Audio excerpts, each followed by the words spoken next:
Priambodo dari LKI ya beliau ini.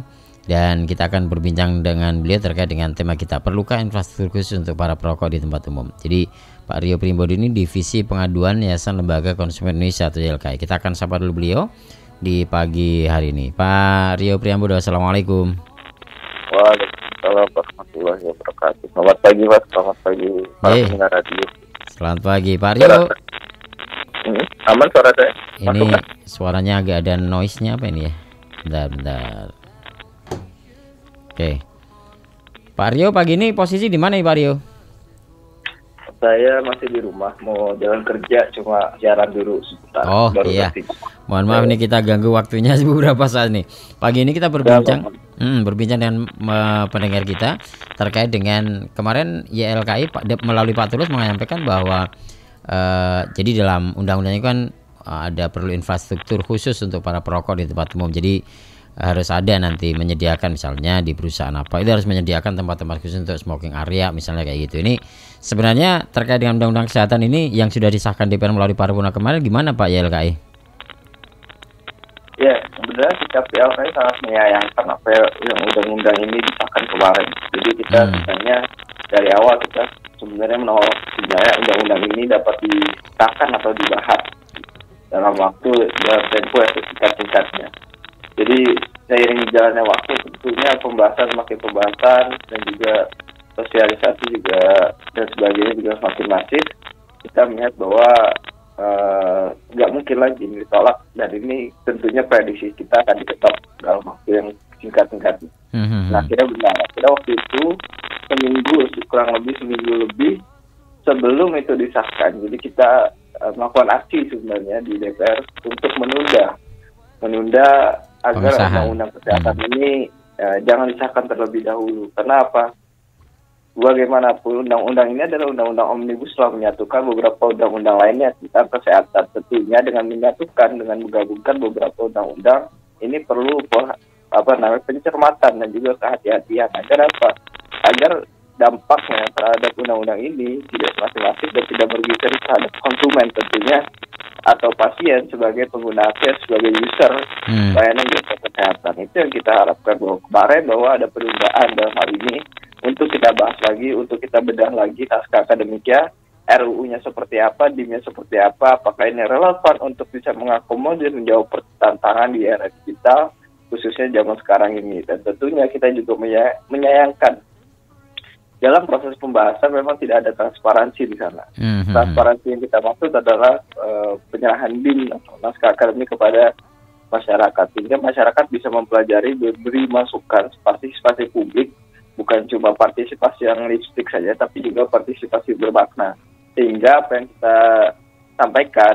kita sampaikan itu bukan cuma didengarkan, tapi juga dipertimbangkan untuk masuk dalam suatu undang-undang. Artinya masukan itu juga akan bisa mengakomodir kepentingan dari konsumen itu sendiri. Ya, dari sisi konten saja. Misalnya dari sisi konten, sebenarnya apa yang membuat teman-teman YLKI berat untuk kemudian menerima undang-undang ini, Mas Rio? Ya, tentunya sebenarnya secara umum, secara konten ada beberapa hal, khususnya dari pelayanan kesehatan, yang itu tentunya datang dari dokter sendiri, dokter asing dan juga STR seumur hidup. Terus juga ada pengambil alihan kewenangan dari BPJS Kesehatan maupun juga nanti konsil kedokteran di bawah Kementerian Kesehatan. Secara umum itu yang kita menyatakan berat kita, bahwa ketidakkesepakatan kita, belum ada perdebatan di sana, belum ada diskusi secara mendalam di sana untuk bisa apakah ini memang masuk atau tidak. Terus juga yang paling penting dalam hal itu adalah kemarin sebenarnya kita berdebat tentang pasal pengendalian zat adiktif. Sebenarnya pengendalian zat adiktif khususnya ada khusus merokok dan sebagainya, itu juga sebenarnya ada upaya untuk penghilangan di sana, ada perdebatan di sana untuk pasal pengendalian zat adiktif nggak usah masuk dalam RUU ini. Itu suatu hal yang kita anggap menjadi suatu kemunduran, karena ini kan mengakomodir undang-undang sebelumnya, Undang-Undang 36 tahun 2009 tentang kesehatan. Jadi yang memberatkan teman-teman JLKI termasuk di dalamnya adalah kewajiban untuk mengadakan fasilitas smoking room atau smoking area gitu, baik di tempat umum atau tempat kerja. Ini sebenarnya pandangan YLKI sendiri seperti apa kalau misalnya ada kewajiban untuk itu? Ya, pertama gini Mas, kenapa kita mengatakan kritik berat karena ada wajib ya. Kata-kata wajib itu membuat diksi dan fakta itu bahwa mereka harus menyediakan ruang khusus perokok. Nah, ini adalah suatu kemunduran ya. Karena di beberapa praktek di daerah ini kan berdampak pada daerah. Jadi undang-undang ini menjadi acuan nanti daerah untuk membuat suatu perda, termasuk juga beberapa daerah yang sudah mempunyai perda kawasan tanpa rokok. Karena sebenarnya ada dulu kita cuma mewajibkan daerah untuk membuat suatu kawasan tanpa rokok. Sekarang ada juga nggak cuma mewajibkan tapi mengimplementasikan. Nah, ada daerah-daerah yang memang dulu mempunyai perda KTR. Akibatnya ini menjadi acuan bahwa sudah diperbolehkan dalam undang-undang di atasnya bahwa ruang khusus rokok di tempat umum sudah diperbolehkan. Artinya apa? Dalam membuat suatu peraturan, nantinya akan ada pasal klausul yang juga akan sama dalam hal ini. Artinya dalam hal ini ada kemunduran suatu undang-undang regulasi yang tidak menjawab suatu permasalahan di hilir. Gitu. Termasuk juga nanti ada perda-perda yang sudah berjalan implementasi dengan baik, daerah-daerah yang sudah menerapkan khusus kawasan bebas asap rokok. Tentunya ini akan menjadi revisi kan, bisa direvisi juga karena apa? Undang-undang perdanya tidak sesuai dengan undang-undang. Undang-undang membolehkan, kalau ini nggak boleh. Tentunya kan ini akan mengacu pada di atasnya untuk gugur demi hukum kan. Nah itu yang menjadi keberatan kita bahwa kemarin seharusnya ini mengakomodir juga kepentingan pemerintah daerah sehingga jangan sampai ini berdampak luas pada daerah-daerah yang sudah menerapkan praktik baik khususnya di kawasan tanpa rokok.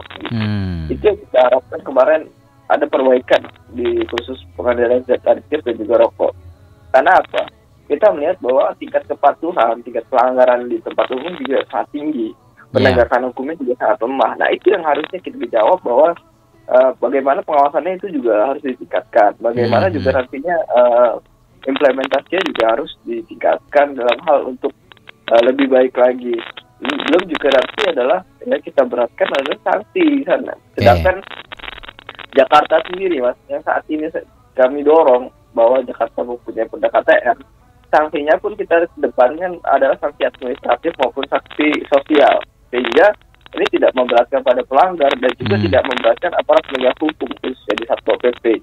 Karena kalau yang sekarang undang-undang kesehatan yang sekarang itu sanksinya adalah sanksi pidana. Ketika sanksi pidana prosesnya proses di pengadilan, di piring gitu. Jadi prosesnya sangat panjang. Kalau orang merokok ketahuan dan sebagainya di sidang. Sidang nanti sanksi paling besar ada 50 juta di sana. Nah itu yang kita harapkan bahwa sanksinya udah sanksi administratif atau sosial aja. Jadi tidak memberatkan, tidak menyusahkan juga bagi para penegak hukum. Jadi ini juga yang kemudian Pak Tulus Abadi kan kemarin menegaskan bahwa ini pasal 151 ayat 3 itu ini sebenarnya sepele, namun secara prinsipal katanya memiliki kecacatan yang signifikan dari segi norma, ideologi dan bahkan etika moral. Penjelasannya tadi seperti itu ya Pak ya terkait dengan pasal 151 ayat 3 ini. Ya, kurang lebih seperti itu. Jadi kita mereview lagi ke belakang sebenarnya undang-undang ini, termasuk juga pasal yang tadi disebutkan tadi. Artinya dengan hal ini kita mengkaji bahwa ada suatu kemunduran. Makanya kemarin kita buat suatu prosedur di seenggaknya nanti mungkin kalau ada judicial review di MK, kita berharap bahwa kata-kata wajib itu bisa dapat dihapuskan, walaupun nanti sebenarnya ada aturan di bawahnya yang mengatur tentang ruang khusus rokok ya. Ya ada aturan juga ruang khusus merokok, misalkan tidak boleh di depan pintu masuk, harus jauh dari keramaian, dan juga harus berhubungan luar dengan ruangan terbuka. Jadi asapnya tidak masuk ke dalam, terbebas. Sebenarnya ada aturan-aturan juga khusus, tapi memang kita mengharapkan dengan adanya ruang khusus merokok, ini bisa menekan angka perokok itu sendiri. Dan ini membatasi para perokok untuk tidak perokok sembarangan, dan juga ini melindungi suatu second hand smokers. Jadi tujuan kawasan KTR ini kita harus pahami dulu di awal. Tapi dalam ini mas, dalam prakteknya kan kita juga melihat sekarang ada di banyak tempat umum, bahkan di misalnya moda transportasi umum lah, misalnya di bis gitulah, ada ruang khusus untuk para perokok. Bukankah ini supaya para perokok bisa dibatasi ruang geraknya dan tidak merokok di sembarang tempat? Ini bagaimana kalau menurut jenengan ini, Mas Rio?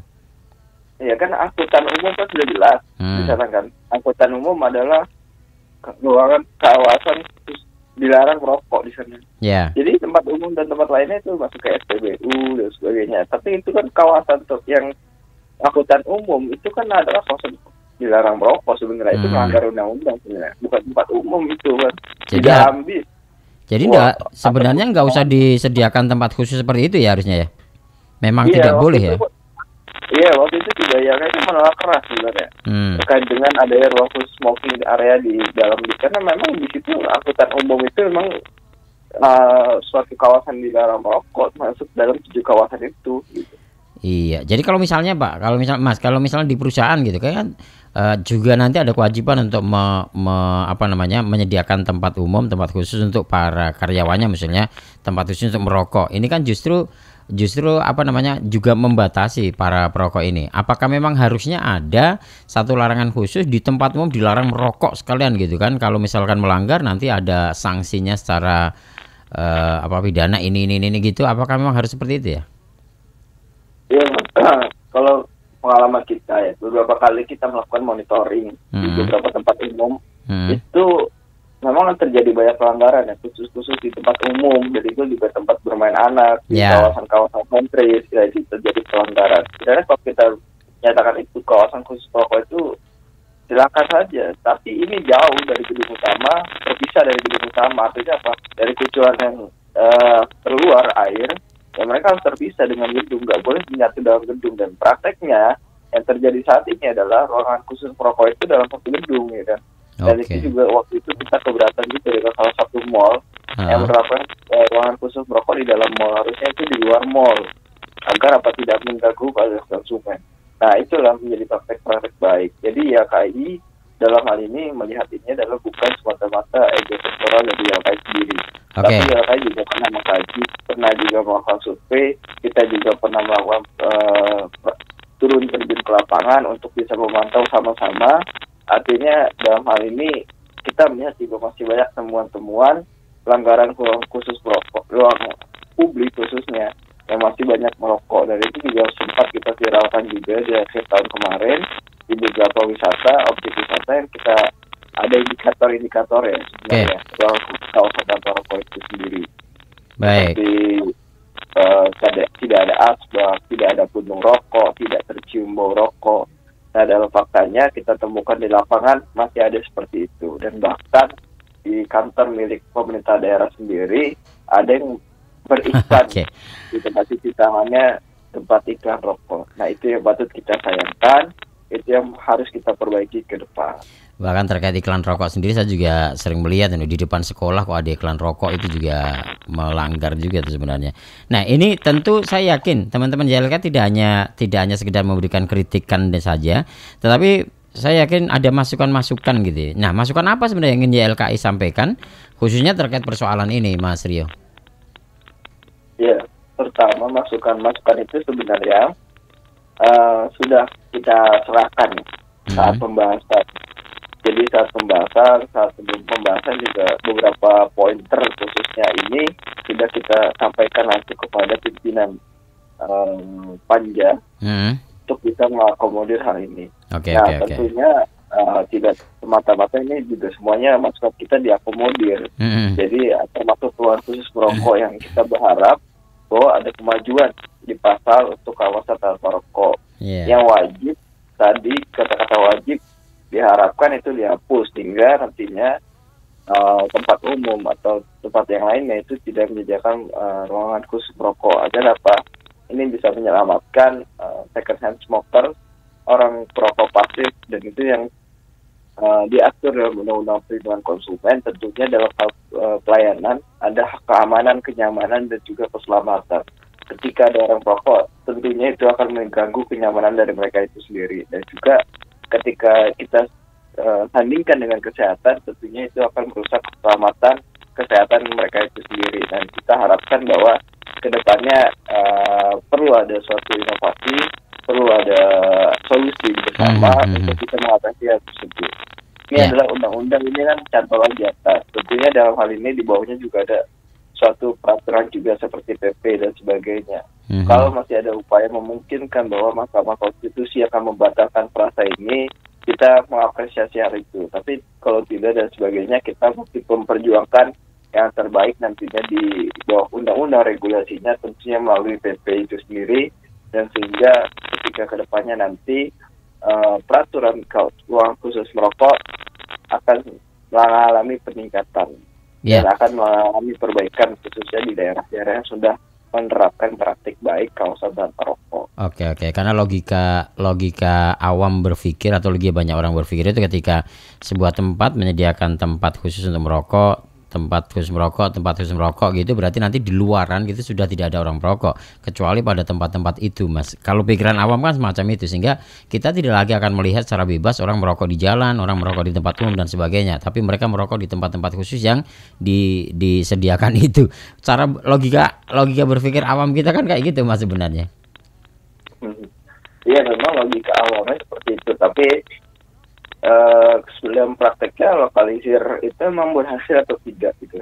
Karena ini orang merokok, ya udah merokok aja kan. Oke, iya makanya itu. Iya kan.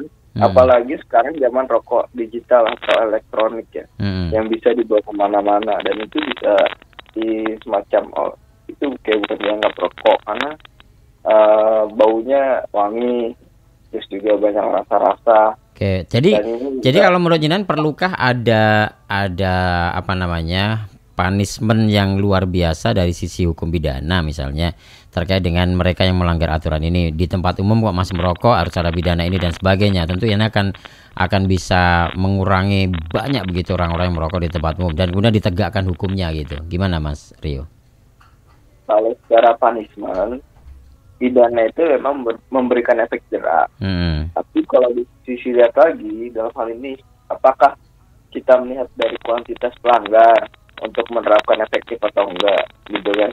Yang kedua adalah kita melihat bahwa pidana itu penerapannya itu agak sulit dalam hal untuk persidangan menyatakan bahwa ini bersalah karena harus ada proses mekanisme sidang dan juga kalau dipiring juga bisa nanti menghadirkan hakim di tempat umum, dan itu tentunya akan pertama makan biaya, makan waktu, tidak efektif maupun tidak efisien. Makanya sebab itu kita dari awal ya sudah, pidana memang memberikan efek jera, tapi bukan efek jera yang itu kita maksud, karena tentunya kita memberikan pembelajaran bagi para warga, memberikan pembelajaran bagi masyarakat bahwa merokok di tempat umum itu bukan suatu yang baik. Seperti halnya waktu itu kita belajar dari COVID. Ketika masyarakat umum, ketika warga tidak memakai masker, maka sanksinya sebenarnya bisa melakukan denda atau melakukan kerja sosial. Nah, yang kita harapkan ada nanti juga seperti itu, agar dia juga memberatkan masyarakat. Kalau kita bicara dengan efek jera tentunya pasti kita harapkan bersama ada efek jera, sehingga pelaku nanti kemudian hari akan menjadi pembelajaran bahwa rokok di ruang publik itu merupakan yang tidak baik dan juga membahayakan keselamatan bagi orang lain. Itu yang kita harapkan. Tapi tentunya dengan pidana yang sampai 50 juta sampai itu, tentunya bagi penegakan hukum yang melaksanakan ini akan menjadi acuan, akan menjadi kesulitan dalam hal melakukan penegakan. Ya. Kalau kemarin Pak Tulus juga menganalogikan kalau misalnya nanti ini di betul-betul tempat umum harus menyediakan tempat khusus untuk para perokok, nanti jangan-jangan gitu ya, orang-orang yang biasanya minuman alkohol, miras akan menuntut hal yang sama. Jadi mereka ingin ada legal sama-sama komoditas yang biar kena cukai kan, ini rokok juga minuman keras. Makanya tapi bukankah antara rokok dan alkohol ini atau minuman yang beralkohol, minuman keras ini sesuatu yang beda gitu. Kayak orang lebih ini ya menghakimi yang beralkohol ini, artinya ada pidana juga dan sebagainya. Ini gimana Mas antara perkataan Mas Tulus kemarin yang seperti ini antara perokok dan minuman keras ini? Ya, sebenarnya antara minol dan rokok ini sebenarnya dua barang yang memang dikenakan cukai.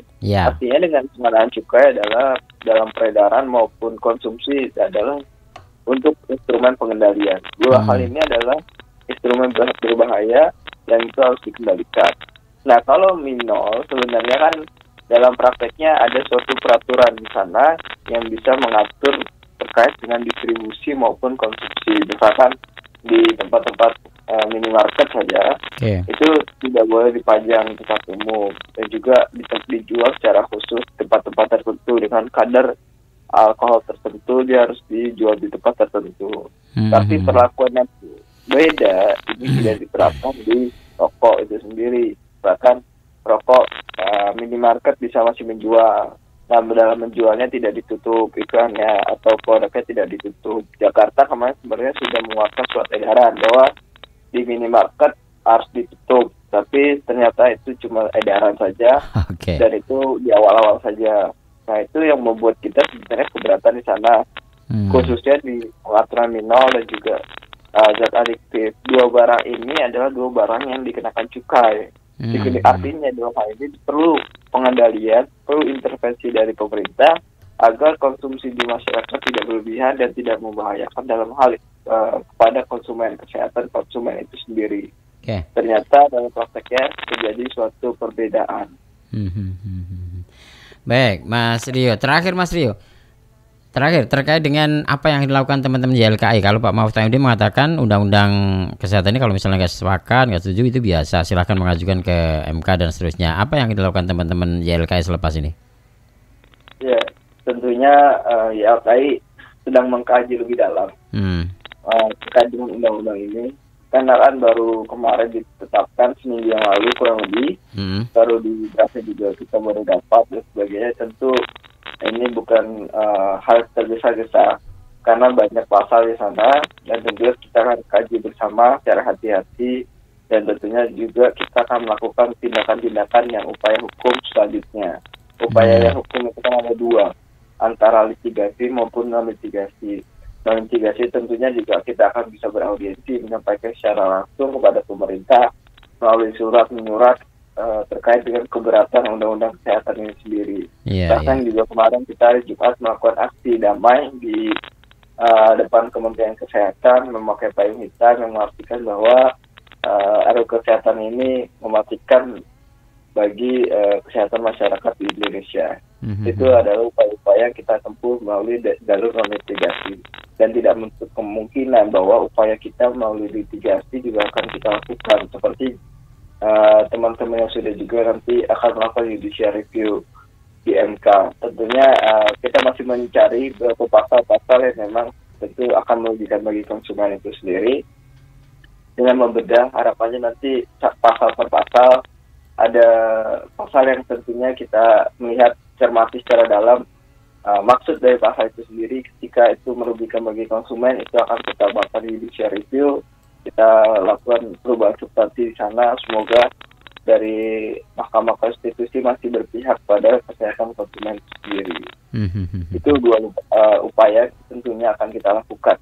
Baik. Ketika kita menyikapi RUU kesehatan baru saja kemudian disahkan. Ya. Baik Mas Rio, terima kasih pagi ini sudah saya ganggu waktunya. Mohon maaf nanti lain kesempatan mudah-mudahan bisa berbincang lebih banyak lagi Mas Rio ya. Ya. Oke.